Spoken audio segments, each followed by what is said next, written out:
back again with story 21. And this is going to be a very special one, as you'll see in a few seconds. But now you won't be seeing me for the rest of the video, but you'll see me now in the intro and in the outro. So let's get to it. James's Secret 3. I saw the letter I had written. It was short and sweet. I had written a poem there about Sam. I didn't have the guts to give it to her in person, so secretly it was. I was holding the letter in my hand and hiding behind the lockers. I had to have the perfect opportunity to slip it into Sam's locker. While no one was watching, I slipped the letter in. And with my luck, Aiden showed up right about then. Hey, what up, James? Does this guy have nothing better to do? I thought to myself. Nothing, Aiden, just leave me alone, I said in a passive-aggressive tone while gritting my teeth. He made a mocking tone and clenched his heart. Oh, you really hurt my feelings there, Jamesy, he said while his goonies laughed. Good one, boss. One laughed like a hyena. What a loser, one said, shaking his head. Another one howled. He stole a glance at the locker and saw Sam's name on it. He suddenly had a scary look on his face. Unexpectedly, he caught me by the collar and slammed me against the locker. You stay away from Sam, you hear me? He said in a deep voice, giving me a death glare. I felt sudden anger and surprise as my head hurt from Aiden shoving me into the cold metal of Sam's locker. And why exactly would I do that? I said with the most menacing tone I could muster. He looked at me with a scary look and lifted his hand, which had turned into a fist, as if to punch me. Then one of his goonies said, "Bro, teacher incoming." Then he immediately left me and walked away while giving me a menacing look. Why does he want me to stay away from Sam? It couldn't be for any good reason, I thought to myself. Over the next few days, I kept trying to do cringy things to try and impress Sam, giving her flowers, chocolates, and that kind of stuff. Surprisingly, she seemed really accepting of it. A few days later, we were walking by our local beach. My heart was beating fast. Jerk, jerk, as I had finally decided to tell her my feelings. There were barely 2 or 3 people around. The moon shone like a dream and its light hit the cascading waves. I thought this place was romantic and I had finally mentally prepared myself and promised myself that whatever happened that day would not affect my friendship with her in any way.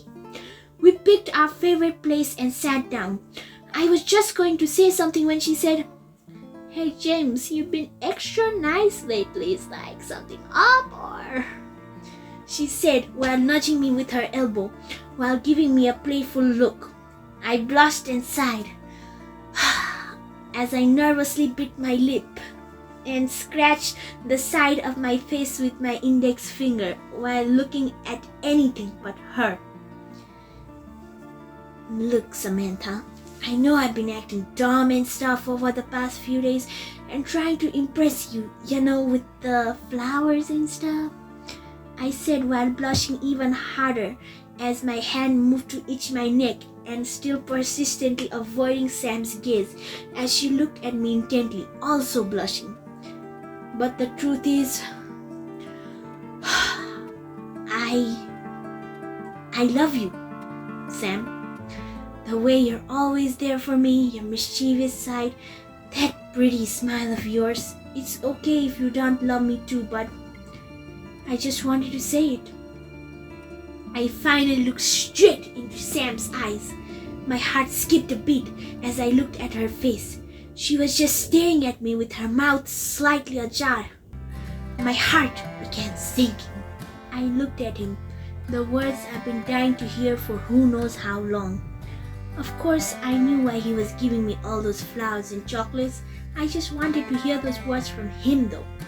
I was lost for words for a few seconds, but then I found my voice again. Oh, James, I love you too. I've been in love with you ever since we were kids. I just couldn't find the way to say it. I was afraid of rejection.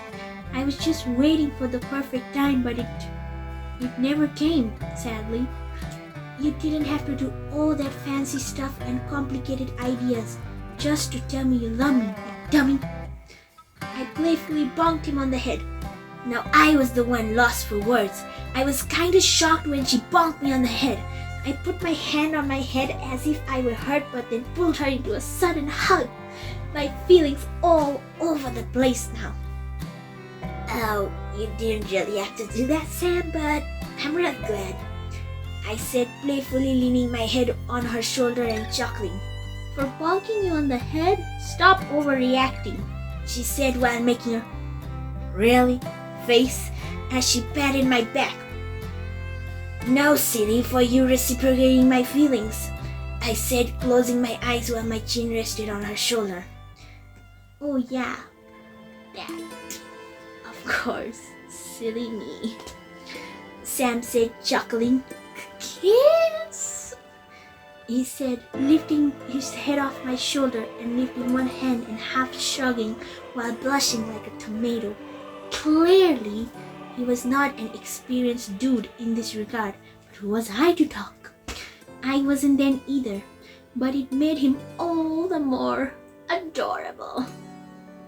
Nevertheless, my heart skipped a beat, my face flushed and I smiled. Yes, I said, my first ever kiss with my best friend, now turned lover. I felt like the luckiest guy in the world.